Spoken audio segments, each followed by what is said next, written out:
Meu nome é Joana, tenho 68 anos. E o dia mais duro da minha vida não foi quando perdi um marido, nem quando recebi um diagnóstico.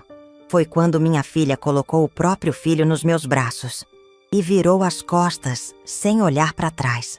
Era uma quarta-feira à tarde. O céu estava nublado, abafado.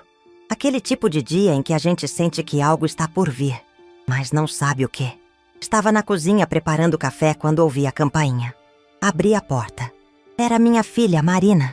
Carregava uma mochila infantil e o pequeno Lucas no colo. 2 anos recém-completados, bochechas rosadas, olhar distante. Ela não me abraçou, não perguntou se eu tinha tempo. Apenas entrou. O marido dela, Carlos, ficou do lado de fora, como quem espera terminar uma entrega. Mãe, Ela começou, olhando para o chão. A gente não consegue mais. O quê? Cuidar dele. A médica confirmou hoje. Ele vai precisar de tratamento, de apoio, de tudo o que a gente não pode dar. Eu congelei. Como assim? Não podem. A gente não tem estrutura. Ele precisa de alguém que consiga lidar com isso. Eu não tô pronta. E foi aí que percebi. Ela não veio pedir ajuda. Ela veio me entregar o filho. Lucas não entendia o que estava acontecendo. Segurava um brinquedo nas mãos, roía a pontinha da blusa. Quando Marina o colocou no chão, ele se apoiou nos próprios pés com dificuldade. Cambaleou. Me olhou como se eu fosse uma estranha. Ele ainda não fala, ela disse. Tem atraso motor, sensorial. A médica falou em paralisia leve. Talvez algo no espectro. A gente não sabe direito ainda.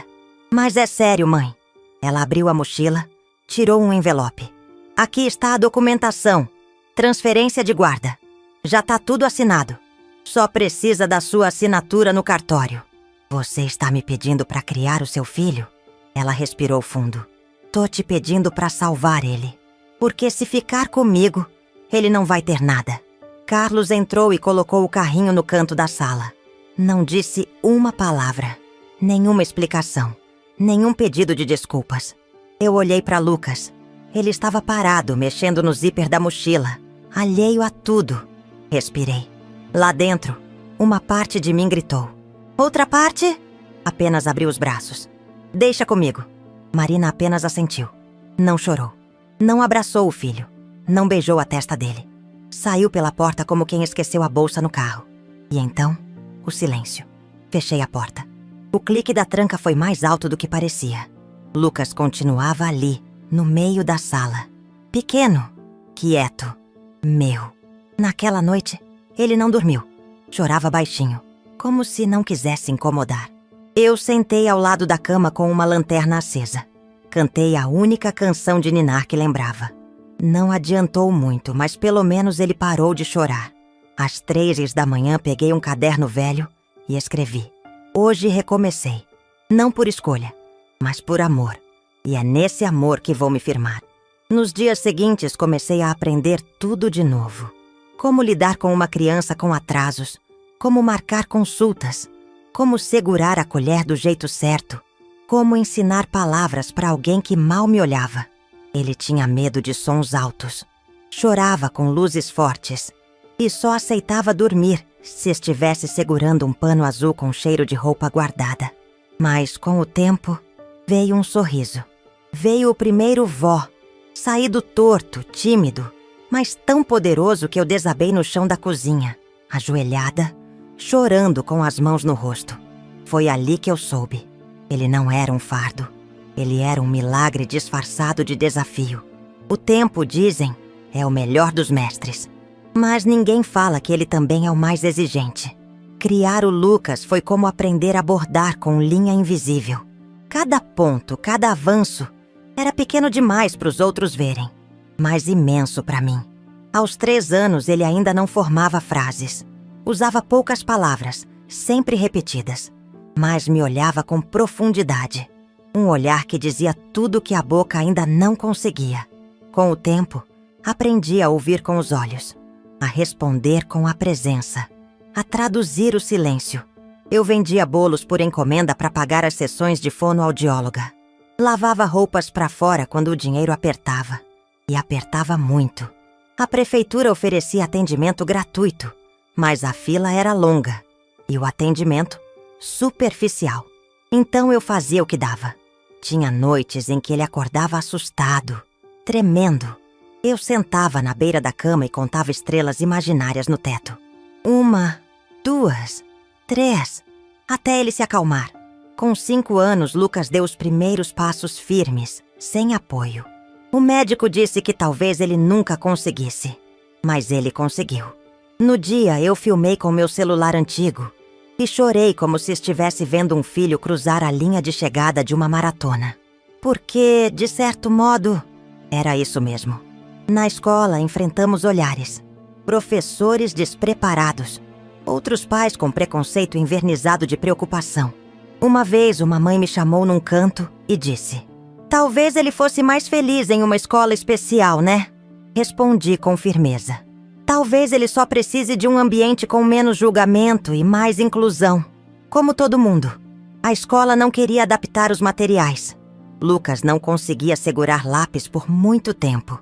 Então, eu mesma desenhei cartões com palavras, letras, figuras. Criei um sistema só nosso. A professora relutou, mas acabou aceitando. Comecei a preencher um caderno. Chamava de Arquivo da Vida de Lucas. Anotava cada nova palavra, cada gesto, cada dente que caía, cada pergunta que ele me fazia. Porque sim, ele começou a perguntar. E eram perguntas profundas. "Vó, por que algumas pessoas falam mais rápido que eu? Vó, você acha que um dia eu vou conseguir correr?" Respondi sempre com verdade, mas com esperança. "O seu tempo é bonito. E tudo que é bonito leva tempo mesmo." Aos 8 anos, ele descobriu os números. E foi ali que eu vi algo diferente. Enquanto outras crianças aprendiam a somar, Lucas organizava peças de montar em ordem de cores e quantidades. Montava padrões, criava jogos de lógica, fazia perguntas sobre medidas, pesos, distâncias. Comprei uma calculadora simples no brechó. No mesmo dia, ele aprendeu a usar todas as funções. No fim de semana, criou um jogo de cartas com operações matemáticas, que ele mesmo inventou. A professora ligou. "Dona Joana, o Lucas tem algo especial. Não sei explicar. Ele vê lógica onde ninguém vê." Comecei a juntar dinheiro para comprar um computador usado. Vendi minha máquina de costura. Levei 3 meses, mas consegui. Quando entreguei a caixa, ele ficou em silêncio. Passou a mão na tampa, como se tivesse medo de abrir. "Isso é para mim?" "É. Mesmo? Mesmo. Porque eu acredito em você."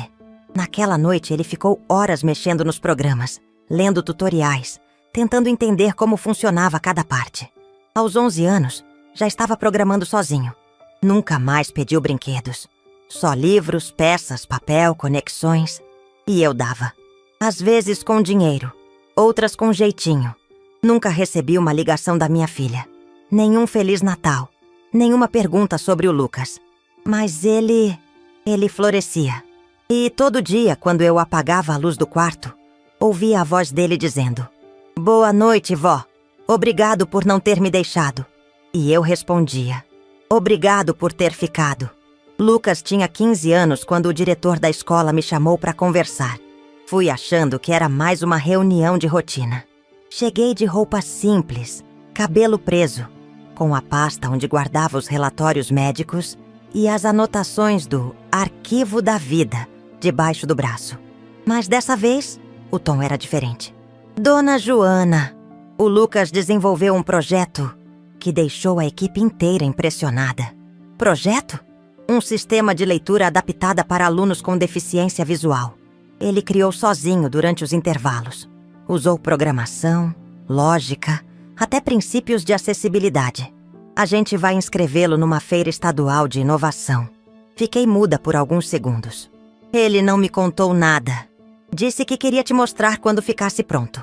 Para ver o sorriso da avó." Sorri ali mesmo. Mas o sorriso veio junto com um nó na garganta. No mês seguinte, ele apresentou o sistema em uma escola técnica da capital. Montou o próprio estande, explicou os algoritmos com calma e respondeu perguntas como um adulto. Eu fiquei num cantinho, ao lado de outras mães. Algumas me olhavam com surpresa. Outras perguntavam: "Esse é o seu neto?" Sim. Nossa, que inteligência, que educação. E eu só dizia: "Ele é tudo o que eu pedi a Deus e mais um pouco." Lucas ganhou o primeiro lugar. Na volta para casa, no ônibus, ele encostou a cabeça no meu ombro e disse: "Vó, acho que agora as pessoas vão me ver." Respondi: "Para mim, você sempre foi impossível de não ver. É que o mundo tem a vista fraca, mas está aprendendo a enxergar." Com 17 anos, ele lançou um aplicativo que permitia deficientes auditivos se comunicarem com mais agilidade via inteligência artificial. Tudo gratuito. O projeto viralizou. Saiu na internet, saiu no jornal local, depois numa revista de tecnologia. O título era "O Gênio que foi criado pela avó." Quando vi aquela frase, parei. Passei a mão sobre a foto dele sorrindo, de camisa azul clara, com os olhos brilhando. Lembrei do bebê que mal conseguia sustentar o pescoço, do menino que chorava com medo do escuro e do jovem que agora era chamado de gênio. Lucas foi convidado para palestrar em eventos, participar de seminários, até visitar universidades fora do país. Mas nunca mudou comigo. Toda vez que voltava de viagem, trazia um chá novo, um doce típico, um abraço apertado e sempre dizia: "Isso é para a senhora, porque tudo que sou veio da sua fé." Quando completou 20 anos, fundou sua própria SWAT empresa. Começou pequena. 3 sócios, uma sala alugada e uma ideia clara: criar tecnologia acessível, barata, eficiente, feita por quem viveu na pele a necessidade. Em 1 ano, fechou contrato com escolas públicas. Em 2, com prefeituras. Em 3, com o governo federal. Aos 23, Lucas foi eleito pela Forbes como um dos 10 jovens mais promissores do país. Me convidou para a cerimônia. Eu fui. De vestido novo comprado por ele e sapatos que machucavam, mas que eu usava com alegria. Sentei na primeira fila. Vi ele subir ao palco com um microfone na mão e a voz firme e dizer: "Eu sou o que sou porque alguém acreditou quando ninguém mais quis ficar. Essa pessoa tá aqui, de pé, no meio de vocês. E eu peço que ela fique de pé de novo. Minha avó, Joana." Aplausos. Muitos. Fiquei de pé com as pernas tremendo, mas com o peito firme. Ele tinha sido abandonado por quem o colocou no mundo. E agora era celebrado por todos que habitavam nele. E eu não era mãe naquele momento. Eu era história. Eu era raiz. Era uma noite de setembro quando Lucas me ligou com a voz animada: "Vó, recebi o Prêmio Nacional de Empreendedorismo Jovem. A cerimônia vai ser em Brasília. Quero que venha comigo." "Mas meu filho, precisa?" "Precisa. Eu não vou sem você." Dias depois, lá estávamos nós. Ele de terno escuro, eu com um vestido azul que ele mesmo escolheu e mandou fazer. Entramos no auditório como 2. Mas ele fazia questão de dizer que éramos um só. A premiação era grandiosa. Jornalistas, empresários, políticos. Um salão iluminado, arranjos de flores altos demais e garçons que falavam baixo. Me senti um pouco deslocada, até olhar para o lado e ver o sorriso do Lucas. Foi ali, enquanto nos encaminhavam para a mesa reservada na frente do palco, que eu a vi. Marina, minha filha. 20 anos se passaram, e ainda assim, eu a reconheci de imediato. Cabelo mais claro, roupas caras, sentada ao lado do ex-marido. Riam de algo que alguém dizia. Ela segurava uma taça de champanhe com elegância forçada. Por um instante, meu corpo paralisou. Minhas mãos suaram. Meu coração acelerou. Mas não havia dor. Havia algo mais profundo. Distância. Ela também me viu. Congelou. Depois fingiu não ver. Depois lançou um sorriso tímido. Um daqueles que não alcançam os olhos. Lucas não disse nada, mas sabia. Na hora da entrega do prêmio, ele subiu ao palco. O apresentador fez um breve discurso sobre inovação, superação e impacto social. Entregou a placa de cristal. Lucas segurou o microfone e disse: "Antes de qualquer coisa, eu quero agradecer a única pessoa que nunca me abandonou. que esteve comigo quando eu nem sabia quem eu era, que me deu amor quando o mundo me deu silêncio. Essa pessoa não está num retrato na parede. Ela está aqui e se chama Joana, minha avó, meu lar. As palmas vieram devagar, depois cresceram. Fiquei de pé, emocionada, com os olhos marejados, mas firme. Depois da cerimônia, enquanto cumprimentavam Lucas, Marina se aproximou de mim, tímida, encolhida, frágil. Mãe! A voz era a mesma, mas agora parecia menor. Eu vi tudo isso e... engoliu seco. Eu errei. Muito. Eu sei. Fiquei em silêncio. Ela deu um passo à frente. Eu não sabia lidar. Eu era nova, fraca. Eu não consigo nem olhar para ele sem me envergonhar. Respirei fundo. Marina. Foi só o que consegui dizer. Ela esperou. Queria mais. Uma chance. Um abraço. Um começo. Mas eu não dei. Porque às vezes, o silêncio é tudo o que resta entre duas pessoas que não souberam ficar. Vi Lucas se aproximando. Ele me deu o braço. Eu me despedi com um aceno leve. E fomos embora. No carro, ele perguntou: "A senhora quer falar sobre isso?" "Não. Tudo bem." Olhei pela janela. As luzes da cidade passavam rápido. E, mesmo assim, tudo em mim estava calmo. Sabe, Lucas, às vezes a maior força é não abrir a porta que nos magoou e seguir adiante como se nunca tivesse parado ali. Ele sorriu, apertou minha mão e seguimos. Hoje a casa onde moro é tranquila.